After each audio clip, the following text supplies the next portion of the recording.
All right, Shiva, I think we have everyone back. All right, thank you, Joni. So first of all, thank you all for taking the time to have that discussion with the facilitators in your breakout sessions. We definitely want to hear the report out on what are the key takeaways and highlights from those discussions. And so we're going to, without any further delay, get started with that portion of the program. I would like to start with Oscar. Oscar, if you wouldn't mind sharing with us the key takeaways that you heard in your breakout session. Great, thank you so much, Shiva. And I'll be brief since I know we have several groups.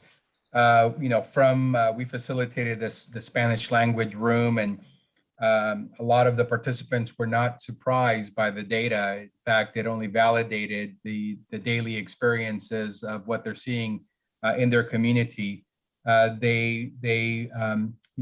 on the data, they want to see more supports go to support our essential workers, particularly our agriculture workers who not only have had to face issues around COVID, but during the times of fires, they've had to deal with some of those challenges and some of the hazards of working in hazardous work during fires.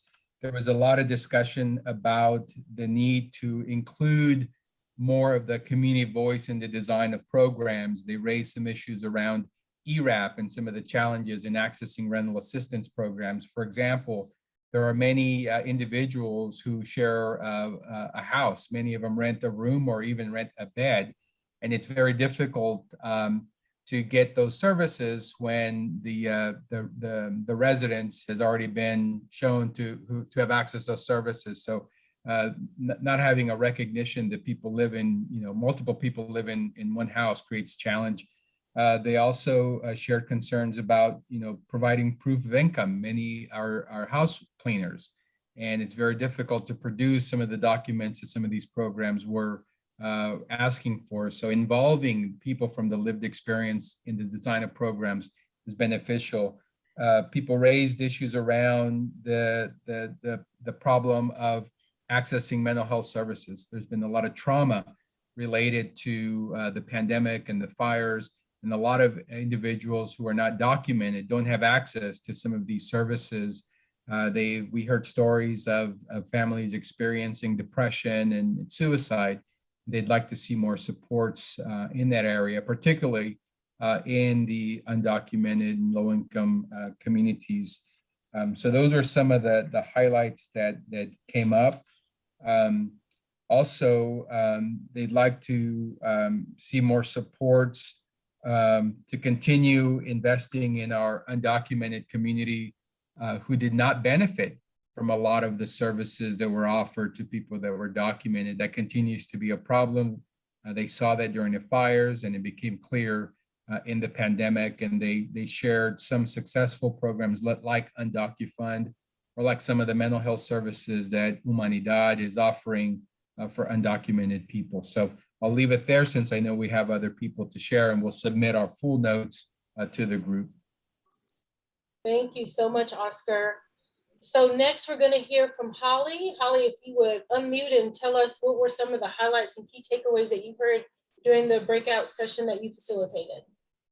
Thank you, Shiva. I was with a fabulous group who was very vulnerable and shared explicit details of their experiences and also deep understanding of the particular sectors that they work in. Lots to share, too much to cover in a quick time, but I'll give 3 highlights. One is we talked quite a bit about the labor community and how there are specific groups that really need ARPA funding to support recovery. In particular, there's a lot of workers that have that are currently not able to work because of the hospitality industry being in decline. And then other workers that have returned maybe to food and beverage industry, but are not feeling totally confident about the new compliance and regulation that they need to implement for COVID, especially if English is not their first language. So we talked quite a bit in that regard about how the business industry and laborers need more support to ensure that their wages are adequate, that they are reestablished in the workplace, that they know how to be COVID compliant, and language is not a barrier for them in achieving all of this. We talked about language in general, that we need more translation services, especially in the health field where people are seeing medical specialists and there aren't translators available. That in general, we want to make a lot more information and resources visible in different languages, not just in Spanish, but in one case we spoke of businesses in the community who may speak languages such as Mandarin or other languages that don't know how to comply with some of the COVID regulations if the information is not made clear and visible to them in their own language. And we talked extensively about connectedness, that in our community, there's been a lot of fear, a lot of repeat trauma with COVID in the middle of evacuating, and other concerns that have made it difficult to be able to reach out to a neighbor and offer help, or be able to reach out and ask for help. And that in general, we need more services for coping and getting through the many struggles that we've all faced. So thank you. Those are just a few highlights. Thank you so much, Holly. So now we're going to move over to Bella. If you would give us the highlights of what you heard in the breakout session that you facilitated. Thank you. I just want to thank my group for all of their contributions. We had such a great conversation, and we had such great conversation happening in our chats.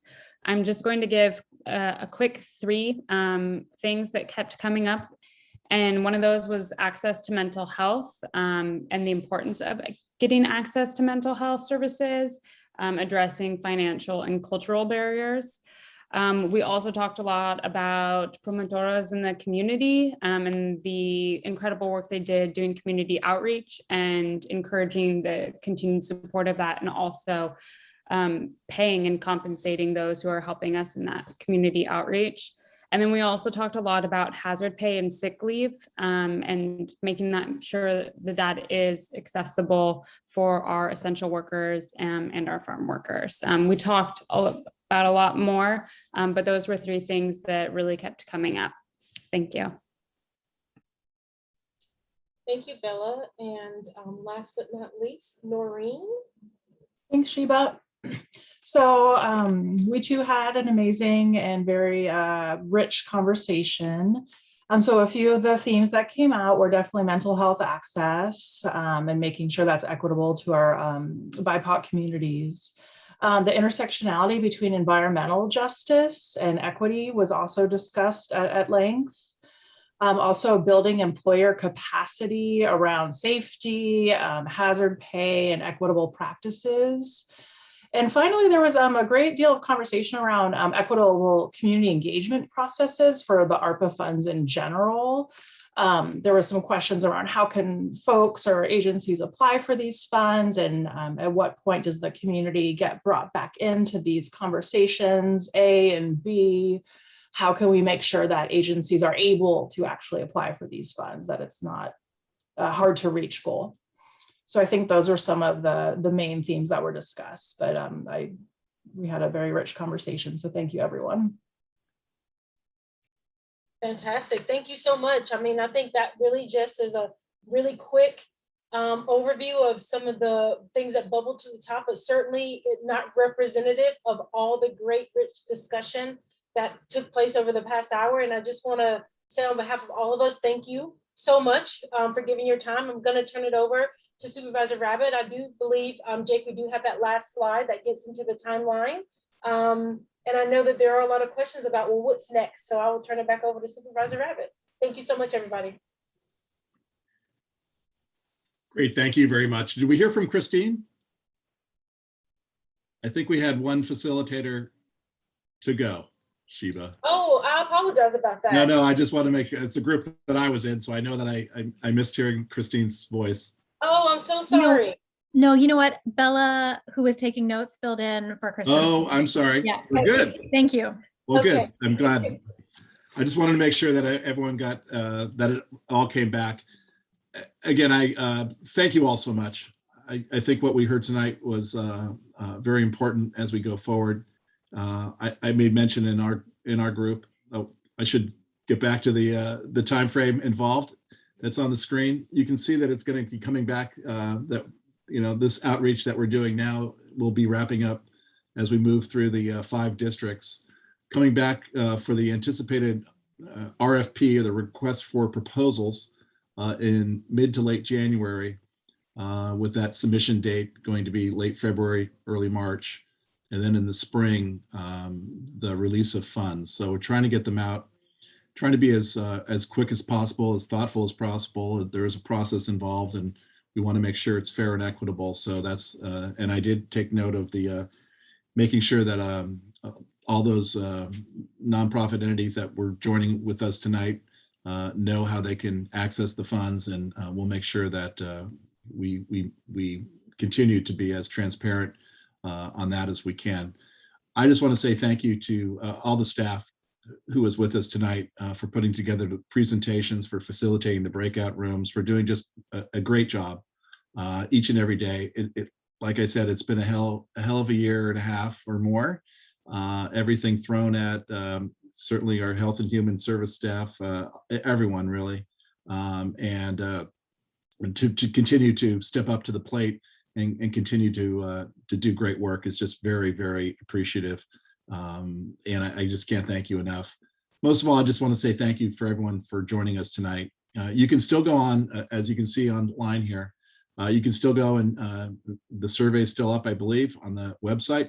The county will again release that request for proposals as we go forward.